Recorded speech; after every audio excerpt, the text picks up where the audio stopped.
Hello friends, welcome to our channel short hand Guruji. Bihar civil court steno की भर्ती आ चुकी है और भी भर्तियां इसमें हैं, क्लर्क की भी हैं, ग्रुप डी की भी हैं। लेकिन हम बात करेंगे स्टेनो की भर्ती के बारे में। देखिए, भर्ती आ चुकी है, आप लोग बहुत एक्साइटेड भी हैं इस भर्ती को लेके, लेकिन इसी के साथ साथ बहुत सारे डाउट्स भी हैं जो आप लोगों के मन में हैं। तो ये वीडियो उन सारे डाउट्स को क्लियर करने के लिए ही बनाई जा रही है। डिटेल में बात करेंगे हर एक छोटी छोटी चीज़ों के बारे में, बस आप बने रहिएगा लास्ट तक। जो लोग इंटरेस्टेड हैं वो लोग जरूर देखिएगा वीडियो को। ये पहले कुछ बेसिक बात हम कर लेते हैं जो कि शायद आप लोग को पता भी होगी कि टोटल पोस्ट स्टेनो की 1562 है।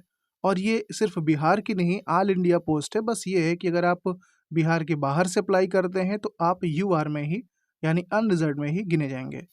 रजिस्ट्रेशन इसका ओपन होगा 20 तारीख से, यानी कि 20 सितंबर से, और लास्ट डेट 20 अक्टूबर है। तो उसके पहले आपको कर लेना है, लास्ट डेट का वेट आप मत करिएगा। ये कुछ क्वालिफिकेशंस आपको ध्यान रखनी होंगी। सबसे पहली चीज़ तो आप सिटीजन ऑफ इंडिया होने चाहिए, और दूसरी क्वालिफिकेशन है कि आपके पास बैचलर डिग्री होनी चाहिए या फिर इसके इक्विवेलेंट। ठीक है, 10+2 वैकेंसी नहीं है, बैचलर होना मस्ट है। और इसके साथ आपके पास एक सर्टिफिकेट होना चाहिए जो कि स्टेनोग्राफी हो, और कहाँ से होना चाहिए, किसी ऐसे इंस्टीट्यूट से होना चाहिए जो कि सेंट्रल या फिर स्टेट गवर्नमेंट के थ्रू रजिस्टर्ड हो।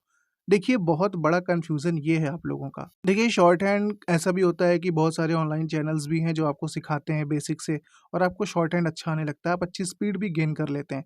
या फिर कोई ऐसे टीचर जो कि शॉर्ट हैंड जानते हैं, या फिर रिटायर्ड स्टेनो हैं, तो वो भी अपने घर पे या फिर आसपास ऐसे 2-4 लोगों को इकट्ठा करके वो भी स्टेनो सिखाने लगते हैं। और स्टेनो सिखाने में कोई कमी नहीं होती है, बहुत अच्छा स्टेनो सिखाते हैं, आप फाइट भी कर सकते हैं। बट क्योंकि वो रजिस्टर्ड नहीं है तो वो आपको सर्टिफिकेट इशू नहीं कर सकते।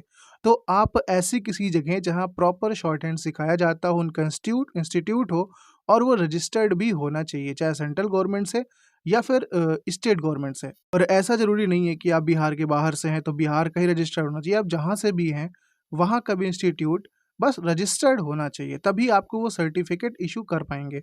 और अगर आपके पास सर्टिफिकेट होगा तभी आप इसके लिए एलिजिबल हैं, अदरवाइज नहीं। और थर्ड क्वालिफिकेशन है कि प्रोफिशिएंसी इन कंप्यूटर टाइपिंग, आपको कंप्यूटर में टाइपिंग भी आनी चाहिए। ऐसा नहीं है कि सिर्फ शॉर्ट हैंड है, आपको टाइपिंग भी देना है। और आपको मेडिकली फिट भी होना बहुत ज़्यादा ज़रूरी है इसके लिए। एज लिमिट 21 to 37 है फॉर यूआर। देखिए, इसमें जो एग्ज़ाम का शेड्यूल दिया गया है उसके बारे में भी हम डिस्कस करेंगे, लेकिन ये जान लीजिए कि एक प्री एग्ज़ाम भी इसका होगा। पिछली बार भी हुआ था, 16 में जब आया था, उसमें यही कहा गया था कि अगर बहुत ज़्यादा अप्लाई करते हैं लोग फॉर्म को तो एक प्री एग्ज़ाम भी ये करा सकते हैं, उसके बेस पे फिर आगे के एग्ज़ाम को ये फॉलो करेंगे। तो इस बार भी, क्योंकि 2022 है, प्री एग्ज़ाम होना ही होना है। उसके बाद आपका एक मेन रिटन एग्ज़ाम होगा। और फीस आप जानते हैं, जनरल ईडब्ल्यूएस के लिए 800 रुपये है, और एससी एसटी या हैंडीकैप के लिए 400 रुपये फीस है। ये जो कुछ बात थी ये बहुत बेसिक बात थी। अब हम आगे डिटेल में चलते हैं, एग्ज़ाम पैटर्न क्या है, सिलेबस कैसे होगा, और कितने मार्क्स का क्या क्या चीज़ें आगे हैं। ठीक है, डिटेल में हम बात करते हैं अब। आपको यहाँ पे पॉइंट 8 दिख रहा होगा, procedure of selection. The recruitment process shall comprise of 3 stage: preliminary test, written test, stenography test and viva test. जो प्री एग्ज़ाम होगा इसमें हम देखते हैं कि मल्टीपल चॉइस ऑब्जेक्टिव क्वेश्चंस भी आ सकते हैं। इस कैंडिडेट के स्क्रीनिंग के लिए ही किया जाएगा। इसके बाद आप लोग जो मेन एग्ज़ाम देंगे वो आपका रिटन टेस्ट होगा 90 मार्क्स का, और इसके साथ स्टेनोग्राफी टेस्ट होगा। ठीक है, रिटन टेस्ट में हम पहले देखते हैं कि वो डिस्क्रिप्टिव भी हो सकता है, ऑब्जेक्टिव भी हो सकता है, ऐसा इसमें साफ साफ लिखा हुआ है। एंड आप ये देखिए, इंटरव्यू 10 मार्क्स का आपका है, ये आपको पता चल गया। अब रिटन टेस्ट का पूरा डिटेल सिलेबस देखिए। इंग्लिश जो लैंग्वेज एंड ग्रामर है, 25 मार्क्स इसका वेटेज है, जिसमें कॉमन एरर्स हैं, फिल इन दी ब्लैंक्स हैं, साइनो इंटो है, spelling detecting, miss spelled words हैं, ईडियम एंड फ्रेजेस हैं, वन वर्ड सब्स्टिट्यूशन है, सेंटेंस इंप्रूवमेंट है, एक्टिव पैसिव वॉइसेस हैं, वर्ब्स हैं, एंड सफलिंग ऑफ सेंटेंस पार्ट्स हैं।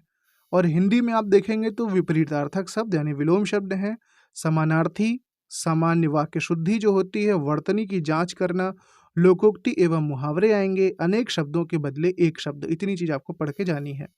अब सी में आप देख रहे हैं general knowledge and current affairs, इसका वेटेज 10 मार्क्स का है।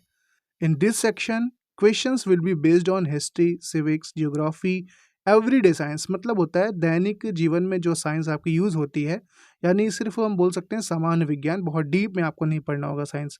इसके बाद है कॉन्स्टिट्यूशन ऑफ इंडिया और लीगल टर्मिनोलॉजी। डी आप देख रहे होंगे, इसमें मैथमेटिक्स है जो कि मैट्रिक लेवल का रहेगा, इसमें क्या-क्या क्वेश्चंस हैं? देखिए बॉडमास और सिंपल कैलकुलेशंस इसमें होंगी और प्रॉब्लम बेस्ड ऑन जैसे time and distance, time and work, calculation of simple and compound interest, ratio and proportion, ये आपके सिलेबस में दिया हुआ है। ई में आप आ रहे हैं तो बेसिक कंप्यूटर साइंस है जो कि 20 मार्क्स का है।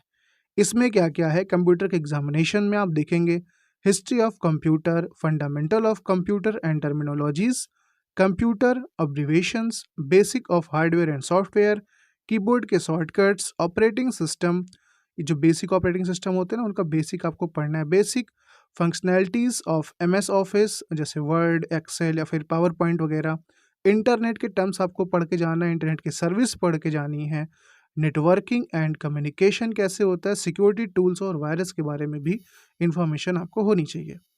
The minimum qualifying marks will be 40%, यानी 40% से नीचे जो रहेगा वो तो वैसे ही बाहर है, ठीक है। इससे ऊपर होना चाहिए, बाकी जो कट ऑफ वगैरह होती है वो आपकी कमेटी ही बाद में डिसाइड करने वाली है, जैसा कि हर एग्जाम में होता है। स्किल टेस्ट की हम बात करेंगे तो सबसे पहले देखिए हिंदी या फिर इंग्लिश, आप जिसमें भी स्किल टेस्ट देंगे वो 25 मार्क्स का आपका शॉर्ट हैंड स्किल टेस्ट होने वाला है, ठीक है।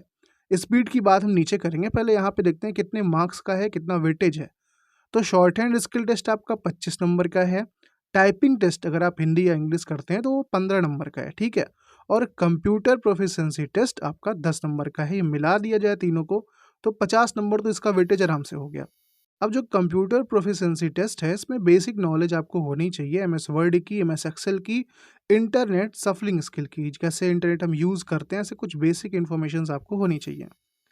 और शॉर्ट हैंड अगर आप इंग्लिश में देते हैं तो 80 WPM और अगर हिंदी में देते हैं तो 60 WPM की होनी चाहिए, ठीक है। इरर्स के बारे में भी नीचे बात की गई है। और इसके बाद हम देखते हैं टाइपिंग की क्या स्पीड होनी चाहिए, तो 40 WPM इंग्लिश में, 30 WPM आपकी हिंदी में होनी चाहिए।